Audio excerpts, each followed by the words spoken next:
మహిళల కోసం central bank of India ఇప్పుడు మీకు అందిస్తోంది గృహ రుణం అతి తక్కువ వడ్డీ రేట్లకే ప్రత్యేక సెంటు గృహలక్ష్మి. పూర్తి వివరాలకు వెంటనే సంప్రదించండి 18003030. ఎలాంటి చింతలేని ఈ కుటుంబం ఒక్కసారిగా ఈ గ్రామంలో విషాద ఛాయలు నింపాయి. సురేష్ కుటుంబం ఆత్మహత్య చేసుకోవడంతో పూర్తిగా ఈ గ్రామంలో విషాద ఛాయలు అలుముకున్నాయి. సురేష్కు ఒక కుమారుడు ఉంటారు. సురేష్ భార్య, సురేష్ కుమారుడు హరీష్, వీరందరూ కూడా ఒకే ఇంట్లో జీవనం సాగిస్తుంటారు. వారికి ఉన్న ఒక ఎకరం వ్యవసాయ భూమిని కూడా అమ్మేశారు. అయితే ఇటీవల కాలంలో కొడుకు ఆన్లైన్ బెట్టింగ్లకు పాల్పడుతున్నాడు, అనేక అప్పులు అయ్యాయి అని చెప్పి కుటుంబ సభ్యులు ఆందోళన చేశారు. దానికి సంబంధించి ఒక ఎకరం భూమి అమ్మేసి పూర్తిగా అప్పులని కూడా కట్టారని చెప్తున్నారు. వీరు ఇక్కడ గ్రామస్తులు ఉన్నారు. అసలు వారిని అడుగుదాం, ఏంది అసలు సురేష్ కుటుంబం, సురేష్, హేమలత, హరీష్ ఎలా ఉంది? వాళ్ళకి బాగా బాకీ అయింది, చచ్చిపోయారు సార్. వాళ్ళు బాకీలకే టెన్షన్లకే సరిపోయారు. కిరాణ్ షాప్ పెట్టిర్రు, కిరాణ్ షాప్ నడలేదు, ఏమైందో తెలియదు కానీ అప్పు బాగా అయింది, అప్పు వాళ్ళు చచ్చిపోయారు అంతే. కొడుకు ఏం చేస్తుండే? అదే షాప్లో కూర్చుంటుండే, ఆ షాపులనే కూర్చుంటుండే, వేరే పని ఏం చేయకపోయినా షాపులనే కూర్చుంటుండే. అప్పు ఎందుకు అయింది? ఇక ఎందుకు అయిందో నాకు తెలియదు సార్, నేను అక్కడ ఉంటా, నాకు తెలియదు సార్. అప్పు ఆన్లైన్ బిల్లు నాకేం తెలియదు, నేను ఆడుంటా, నాకు తెలియదు సార్. అప్పు కోసం చనిపోయిండు ఆయన, అప్పు కోసం అప్పు బాగా అయిపోయింది వాళ్ళకు.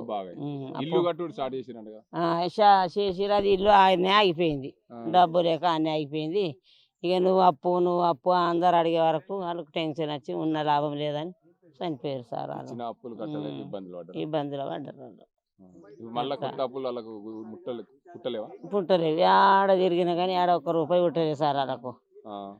కడుపు కన్నం కూడా దొరికిందో దొరకలేదు, దేవునికి ఎరక భగవానికి ఎరక, నాకేం దొరకదు. నేను అక్కడ ఉంటా సార్, నాకేం తెలియదు. ఇక్కడ ఏదైతే ఇల్లు తన ఇంటిని వారికి ఉండండి అని చెప్పి ప్రేమగా వాళ్ళకు ఇల్లు ఇచ్చారు. ఇంటి యజమాని అయితే ఉన్నారు. ఎందుకంటే ఆ ఇంటి యజమాని వాళ్ళ బాధలు చూడలేక వాళ్ళ ఉన్న గుడిసెను తీసేసి ఇల్లు కట్టుకుంటున్నామనే నేపథ్యంలో, వాళ్ళు చెప్పిన నేపథ్యంలో పక్కనే వారికి ఇల్లు ఉంటుంది. ఆ ఇంటికి సంబంధించిన ఇంటి యజమాని ఉన్నారు.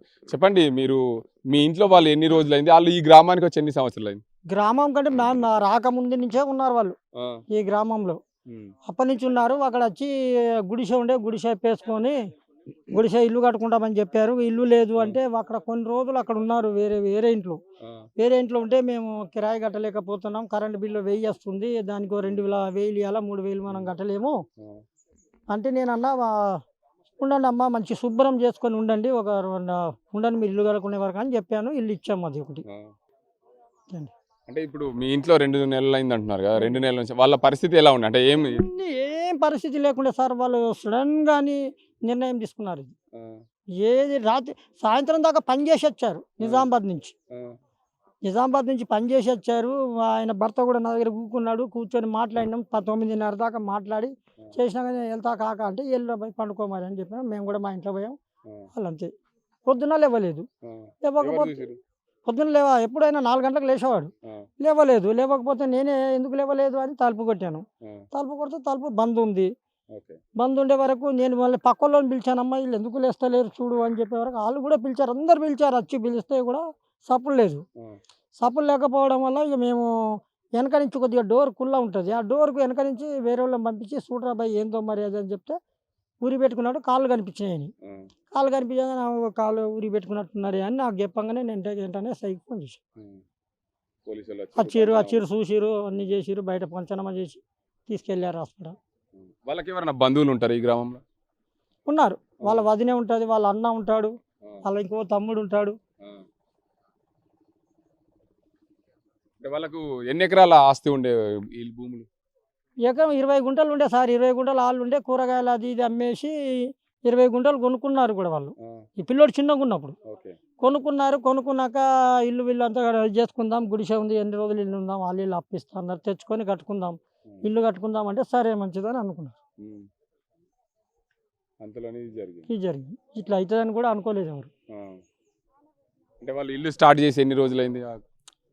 ఇల్లు స్టార్ట్ చేసి సార్ 3-4 సంవత్సరం అయింది. బేస్మెంట్ లెవెల్లోనే ఉంది. వాళ్ళు ఇప్పుడు మీరు ఇస్తామన్నారు, నేను ఇస్తా అన్న టైంలో ఇక ఎవరు ఇవ్వలేకపోయారు. బేస్మెంట్ అట్లనే ఆగిపోయింది.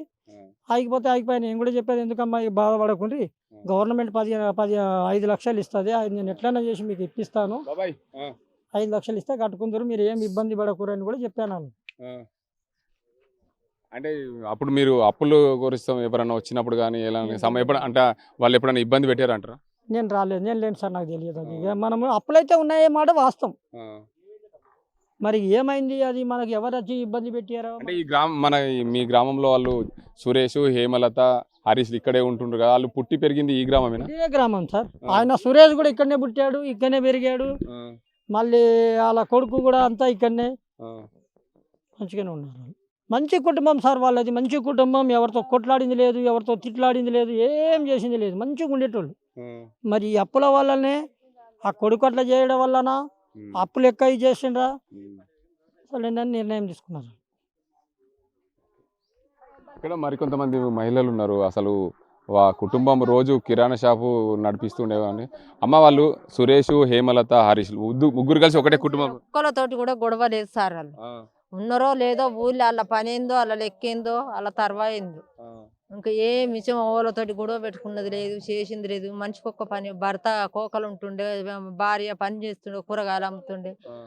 ఆ పిల్లగాడు కూడా కొన్ని రోజులు కోకల పని చేసిండు, మళ్ళీ ఏదో షాప్లో పని చేస్తుండ్రు, అప్పయిందని. అంతే సార్. రోజు 10 గంటల దాకా ఈడ కూర్చుంటుండే. ఇక మేము మా ఇల్లు దూరం ఉన్నది కానీ అట్లా. అంటే ఇప్పుడు వాళ్ళకి బాగా అప్పులైనా, కొడుకు ఆన్లైన్ బెట్టింగ్ ఆడడం వల్లనే ఇదంతా జరిగింది. ఇదంతా జరిగింది, కొడుకు చెయ్యంగానే జరిగింది, అప్పులు చెయ్యంగానే జరిగింది. ఓళ్ళతోటి గొడవ లేదు, ఓళ్ళతోటి అన్నదమ్ములతో ఏం లేదు. ఈ కొడుకు అప్పులు చెయ్యంగానే వాళ్ళ ఏం నిర్ణయం ఉంచుకున్నారో నైట్ అంతా భగవంతునికి తెలుసు. సురేష్, హేమలత కుటుంబంలో ఈ గ్రామంలోనే అంటే ఎలాంటి బాధరబంది లేకుండా నివసించేవారు. వారికి ఎక్కడ కూడా ఇబ్బందులు లేకుండా కుటుంబం సాఫీగా సాగేది. ఎప్పుడు కూడా వాళ్ళకు ఎలాంటి ఇబ్బందులు రాకుండా ఉన్న కిరాణా షాపును కూడా సవ్యంగా నడిపించుకునేవారు అని చెప్తున్నారు. దీనికి అంతటికి సంబంధించి అయితే చూసుకోవచ్చు. ఒక్కసారిగా రాత్రి ఈ నిర్ణయం తీసుకోవడం వల్ల కుటుంబం మొత్తంగా గ్రామంలో అయితే విషాద ఛాయలు అయితే అమ్ములుకున్నాయి. దీనికి అంతటికి సంబంధించి మరికొంతమంది బంధువులు అయితే ఉన్నారు. వారిని అడిగి అయితే తెలుసుకుందాం, వారికి వీరు ఏమవుతారనే కోణంలో వీరిని అయితే అడుగుదాం. వారిని అడిగి తెలుసుకునే ప్రయత్నం అయితే చేద్దాం. అమ్మ ఏమవుతారమ్మా మీరు? వీళ్ళు ఏ ఊర్లో ఉంటారు మీరు? ఆమె నోటేపల్లికి ఇచ్చిండ్రు, కంటేశ్వరంకి నోటేపల్లికి ఇచ్చిండ్రు. మేము నిజామాబాద్ ఉంటాం. ఇక అప్పుడప్పుడు పండుగల పబ్బాలకు వస్తుండే. ఇక అప్పులైన సంగతి నిజమే గాని అప్పులైన సంగతి తెలియదు. ఎవరు ఆపద పెట్టిండ్రో ఏమో తెలియదు అయ్యా. నిజామాబాద్ లో ఓటాల పని చూపెట్టినాం, చేసుకుంటుండ్రు తల్లి కొడుకులు. ఇక సాయంత్రం కాగానే 5-6 గంటలకు అట్లా ఇంటికి వస్తుండ్రి. మేము ఇల్లు చేరుకున్నామని ఇది ఒకటే ఫోన్ చేస్తుండే, గంతే. అంతకు మించి ఏం చేయలేరు. నిన్న లాస్ట్ మాట పని అయిపోయింది, 5కే పని అయిపోయింది, ఏడాడ దోమేసినాం, మేము ఇంటికి పోతున్నాం అని చెప్పిండ్రు. ఇల్లు చేరుకున్నామని కూడా చెప్పిండ్రు. అదొకటే మాట సారు. మేము ఇళ్ళల్లో పనికి పోయినాం, పొద్దున 10 గంటలకు అట్లా ఫోన్ వచ్చింది మాకు, గిట్ల గిట్ల సంగతి అని ఫోన్ వచ్చింది. ఇక అగస్టు మరగను పిల్లలు పట్టుకొని వచ్చిన సార్ నేను. అంతే సంగతి సార్, మాకు అతని మించి ఏం తెలియదు మాకు. నిజామాబాద్కి వచ్చి బతుకుండ్రి, ఇక్కడ ఉండకుండ్రి మరి అని అన్నాము. కొంచెం బాకీలు కట్టుకుందామని కూడా చెప్పినాం. మేము అంత ధైర్యాలు చెప్పినాము కానీ ఇంతగానం ఇది చేయొద్దు సార్. అసలు ఉన్న ముగ్గురిని తీసుకుపోతే చెప్పాలా కదా వాళ్ళు, మాకు ఇది పరిస్థితి ఉన్నదని. ఏది చెప్పకుండా ఇట్లా చేసుకుంటే ఎట్లా?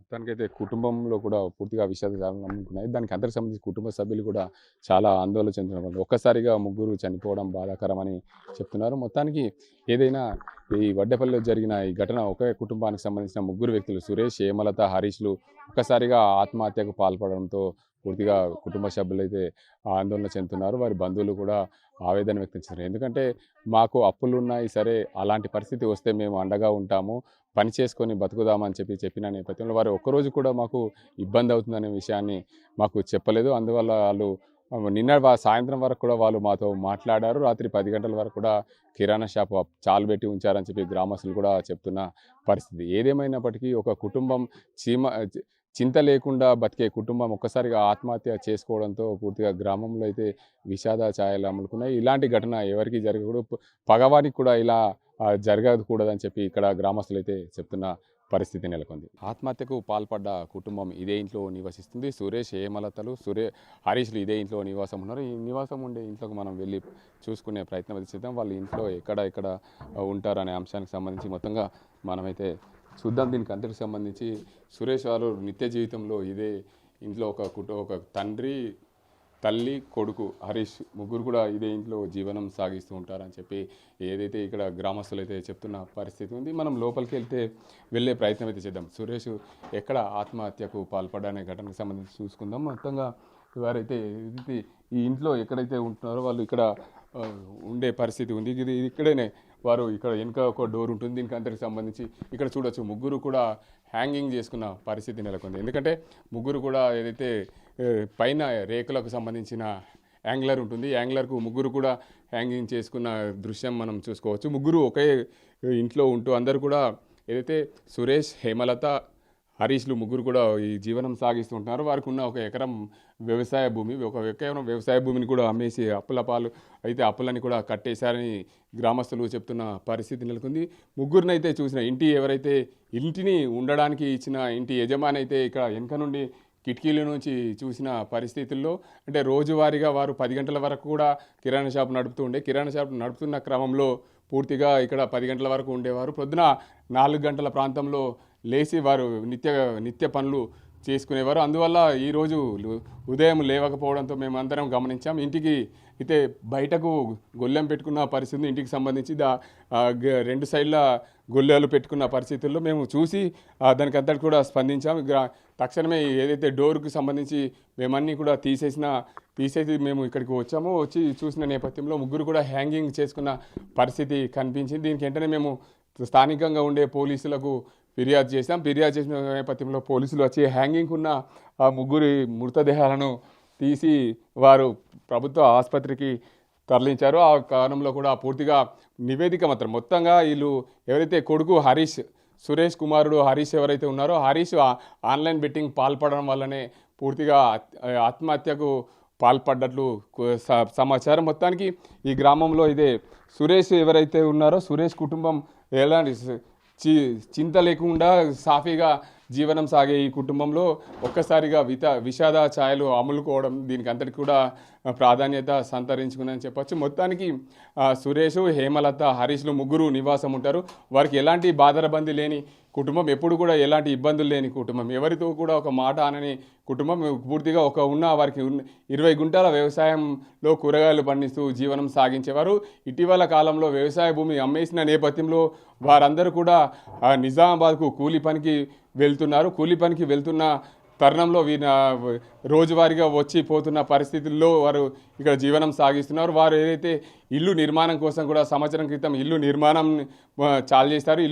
చాలు చేసినప్పుడు కూడా వారికి ఎలాంటి ఇబ్బందులు కలగలేవు. కానీ వారికి ఉన్న అప్పుల వల్ల ఏదైతే కుమారుడు చేసిన అప్పులు, ఆన్లైన్ బెట్టింగు, ఏదైతే IPL బెట్టింగ్, వీటన్నింటి కూడా బెట్టింగ్లకు పాల్పడడం, పూర్తిగా చేసిన అప్పులు తీర్చలేక ఇచ్చిన వారు రోజు అడగడం వల్ల దీనికి అంతటి కూడా ఆత్మహత్యకు ప్రధాన కారణం అని చెప్పి గ్రామస్తులు అయితే చెప్తున్న పరిస్థితి నెలకొంది. దీనికి అంతటికి సంబంధించి సురేష్ కుటుంబం ఒక్కసారిగా ఆత్మహత్యకు పాల్పడంతో గ్రామంలో విషాద ఛాయలు అలుముకున్నాయి. దీనికి అంతటి గల ప్రధాన కారణం అప్పులు చేయడం వల్లనే ఇదంతా జరిగిందని చెప్తున్నారు గ్రామస్తులు. ఇది ఇక్కడ పరిస్థితి. కెమెరా పర్సన్ అజీంతో గంగారెడ్డి, RTV నిజామాబాద్. వడ్డపల్లి గ్రామంలో రంగనవేలి సురేష్, హేమలత దంపతులు వారి యొక్క కొడుకు హరీష్ ఈరోజు రాత్రి ఆత్మహత్య చేసుకోవడం, అప్పుల బాధ భరించలేక ఆన్లైన్ మోసాలకు బలయ్యాయి. ఇప్పుడు లక్షల్లో అప్పులు చేయడం జరిగింది. ఏదో చిన్న చితక కూరగాయలు అమ్మి అలాగే కిరాణా షాప్ నడుపుకుంటూ జీవనం సాగించేవారు. అందరితో గ్రామంలో కూడా చాలా కలివిడిగా ఉండే కుటుంబం ఒక్కసారిగా ఇంతటి కఠిన నిర్ణయం తీసుకొని వారు పాత అప్పులు కట్టలేక ఇప్పుడు కొత్త అప్పులు పుట్టక సమాజంలో వాళ్ళు షేమ్గా ఫీల్ అయ్యి ఈరోజు వారు ఇంతటి కఠిన నిర్ణయం తీసుకోవడం జరిగింది. ఆన్లైన్ మోసాలకి ముఖ్యంగా ఆ యువకుడు గతంలో కూడా చాలాసార్లు మందలించడం జరిగింది. అతను పద్ధతి మార్చుకోలేదు. లక్షల్లో ఆన్లైన్లో బెట్టింగ్లు పెట్టి ఈ రోజున కుటుంబాన్ని ఈ స్థితికి రావడం జరిగింది. ఇదంతా కూడా ఒక గ్రామస్తుడిగా మాకు చాలా బాధ కలిగించే విషయం. ఇలా గ్రామంలో కూడా అందరూ అసలు పొద్దున లేవగానే ఈ కబురు మా గ్రామంలో అంతా విషాదాలు. గుడ్ మార్నింగ్ అండి. ఈరోజు ఎడపల్లి పోలీస్ స్టేషన్ లిమిట్స్లోని వడ్డేపల్లి విలేజ్లో సురేష్, హేమలత అండ్ వాళ్ళ కుమారుడు హరీష్ ముగ్గురు బలవన్మరణం చెందినట్లు మనకు సమాచారం రాగానే వెంటనే ఎస్ఐ గారు, నేను మా ఏసీపీ గారు అక్కడికి వెళ్ళి వివరాలు తెలుసుకునగా ఈ హరీష్ అనే పర్సన్ ఆన్లైన్ బెట్టింగ్ అలవాటై అప్పులు చేయడం జరిగింది. ఆ అప్పులు తీర్చలేక తల్లిదండ్రులు ఇబ్బంది పడి బలవన్మరణం చెందినట్లు తెలిసింది. దీంట్లో ఎటువంటి అనుమానం లేదు. ఈ సంఘటనపై 194 BNSS కింద కేసు రిజిస్టర్ చేసి దర్యాప్తు చేస్తున్నాం. Thank you. ఈ తల్లిదండ్రులకు ముఖ్యంగా ఏంటంటే యువతను అబ్జర్వ్ చేసుకుంటూ ఉండాలి. వాళ్ళ నడవడిక, వాళ్ళు చేసే అప్పులు, ఆయన ఒక్కడే కొడుకు ఉండడం వల్ల వాళ్ళు ప్రేమతో నుండి వాళ్ళు ఏం చేయించినా సహించుకుంటూ ఉన్నారు. ఈ మధ్య కాలంలోనే వాళ్ళకు 20 గుంటల భూమి అమ్మేసినట్లు కూడా తెలిసింది. సో తల్లిదండ్రులకి సూచన ఏంటంటే మనం యువతను గమనిస్తూ ఉండాలి. యువత కూడా ఎవరైనా అలవాటు పడి ఉంటే ప్రారంభ స్టేజ్లోనే దీని నుంచి బయటపడాలి. మనం ఏ రోజు కూడా ఎన్నడూ కూడా గెలవలేము. ఆన్లైన్ గేమింగ్లో మనం ఆడి గెలిచిన సందర్భాలు ఉండవు. మనం అట్లాంటి ఆశలు ఉంటే కూడా వదిలేసి బయటపడి జిమ్, స్పోర్ట్స్ అట్లాంటివి దృష్టి పెట్టాల్సిందిగా మనవి. మరిన్ని వీడియోస్ కోసం ఛానల్ ని సబ్స్క్రైబ్ చేయండి. లేటెస్ట్ అప్డేట్స్ కోసం వాట్సాప్ ఛానల్ ని ఫాలో చేయండి. అండ్ లింక్ డిస్క్రిప్షన్ లో ఉంది.